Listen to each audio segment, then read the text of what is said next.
Hello again, people. Moin away from back here again, as always, and as usual. Yeah, you see what this video, as always, and as usual, is about. It is about why mental illness is so difficult to overcome, specifically for the average individual. Now, this quick video is an extension of my content on my website on mental illness. Check the link in the description or the links for that. Yeah, one of the biggest issue, or just plain the biggest issue for why people in society have difficulty, coping with mental illnesses is because of its exceptionally agonizing nature. People have a physical wound. What do? They get treatment. You get stabbed, for example, you get treatment, and that's it. You heal, good as new, essentially. But again, like I've already said in the aforementioned content, mental illness in the world is a death sentence. That's the way, as far as I know, it's always been. In a manner, sorry, in a manner of speaking, that's the way it's always been. It's a death sentence. So it's like a terminal illness that not only is a death sentence, but that en masse is also contagious. Um, and yeah, people can't heal themselves from it because they lack, generally speaking, the strength of will. And in second place, I would say the intelligence. Because by default, if you have a problem, the first thing, it's like a three-step program. First thing you need to do is acknowledge that you have a problem fully. Like you're an alcoholic. Hey, acknowledge that you're an alcoholic. You're an alcoholic guy. You get shit-faced like what, multiple times a day. Secondly, you seek help, treatment, you put in the work to heal yourself, and last step, you're healed, problem solved. But with mental illness, the thing is that most people that are in agony are not even willing, even in the slightest, to admit that something's wrong with them. Quite the opposite. It has, with most people, it has like an avalanche effect or a snowballing effect where people by default come up with excuses such as mind fracturization. Again, see the link in the description below or the end screen of this video. It's a video I did in the past. Or I'm not going to explain what mind fracturization is. Again, see that content for that. Or they practice by default things such as avoidance, escapism, etc.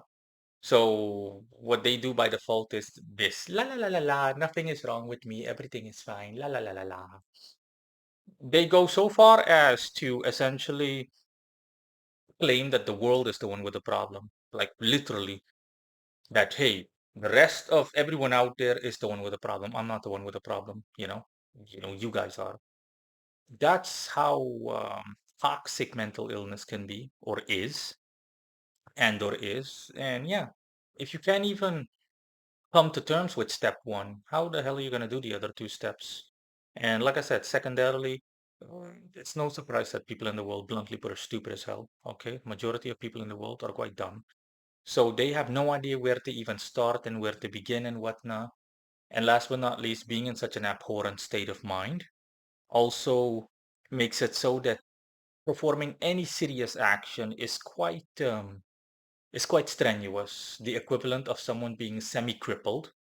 Imagine being semi-crippled, as in you can barely move. Just every step is like so strenuous. People are heavily inclined to just not move. Imagine if you had to like pick up something and you go like this, because every move hurts, like your entire body hurts. You're just gonna want to sit like a sandbag like this or a vegetable, and you're not gonna do anything. That's what mental illness is like, and very few people have the strength of will to actually say, nah, I need to fully come to terms with the fact that, this and this and that is wrong with me. Fully come to terms with it.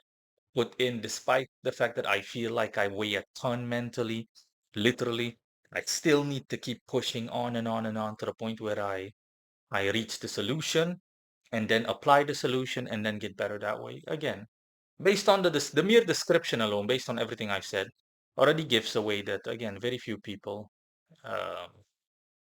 very few people actually get there, you know. And there is no specific message, honestly, that I have to convey as an end. Just that you shouldn't be like that. End of story. Your well-being is at stake. It's quite simple at the end. I mean, in terms of the bottom line, You either stay as you are, if you're someone that's severely mentally ill or just plain mentally ill, you stay as you are, or you literally put your life on the line and do the aforementioned or follow the aforementioned outline step program, whatever you want to call it. Because just that, because just that, your very life is on the line. So your options are just stay mentally ill for the rest of your life and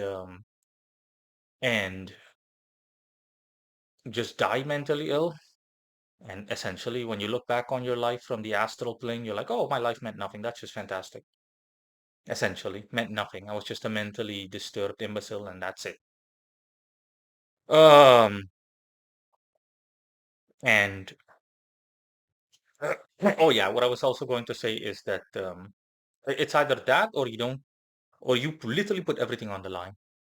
And last but not least, this is why, for example, institutions, bodies, governmental agencies, the outright governments throughout mankind's history have focused on like fucking people up mentally, bluntly put, making people mentally ill because they know that, hey, mental illness is like an incurable disease.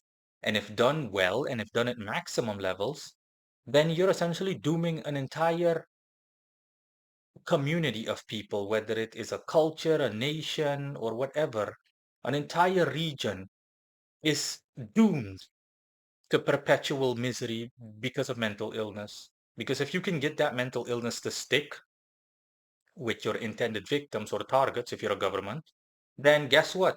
The following generation, those people who have children, their children are going to be mentally ill like them, and the cycle just continues. It's like, it's the spiritual equivalent of nuking territory. You nuke a territory, place is uninhabitable for what? Depends on the type of nuke, but the average nuke is what? It renders the entire place infertile for and uninhabitable due to radiation for what? Centuries at least? The same principle applies, and it's only worse because this is essentially like indefinitely. It's the spiritual equivalent of a nuke. And yeah, before I go, Eastern Europe is a perfect example of that, specifically when it was under Soviet Union rule. The Soviets, mind you, were master classes in psychological warfare. And what you see nowadays in Eastern Europe is a picture perfect example of that. Since one of the biggest issue, the biggest, if not at least one of the biggest issues in Eastern Europe is mental health. Like anywhere and everywhere between Russia and what, Croatia, Hungary, whatever. You know, not that Hungary is Eastern European. I'm simply saying between those two. Okay, but also including Russia, obviously. That's what these guys are like. You know, it's one of the biggest issues. Like at least 2 to 3 out of 10 people are have at least like two mental disorders or more. And this is what I'm talking about. The Soviet Union, these guys knew that, hey, we want to break people. We need to really focus on mentally. Employ every tactic there is, every trick in the book, group all the scientists together, tell all of them, go insane, lose your mind, employ whatever shock tactic you need to. And the result is what you see nowadays. That's why you're seeing generation after generation, this problem stays.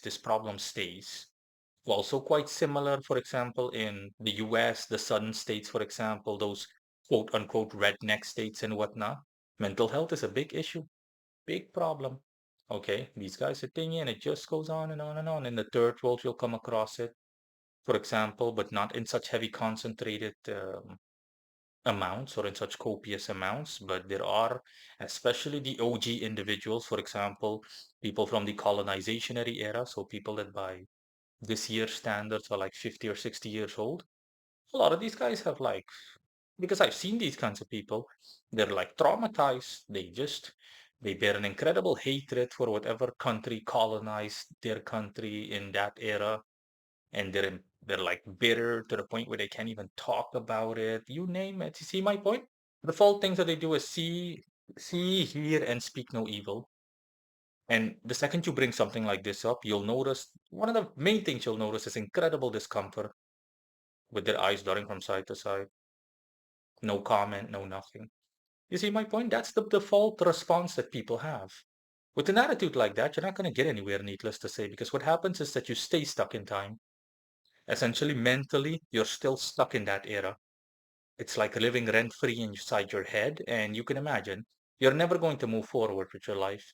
But the equivalent of if I, for example, was seeing a woman and we broke up, or she died, but I cannot overcome the grief of the breakup or the death, and I still think about her every day, how that renders me utterly incapable of moving forward with another relationship that can potentially realistically be even better than what I originally had and whatnot. I'm just gonna stay stuck in time, and no woman will want to date me because a woman is going to say that this guy has serious issues. He's seriously like traumatized by the loss or death of his girlfriend, his ex-girlfriend or something. In any case, the guy, he just keeps talking about her all day. He doesn't, to the exclusion of everything else, he doesn't see anyone standing in front of him, blah, blah, blah, blah, blah, blah. Not good, not good at all. But again, it is what it is.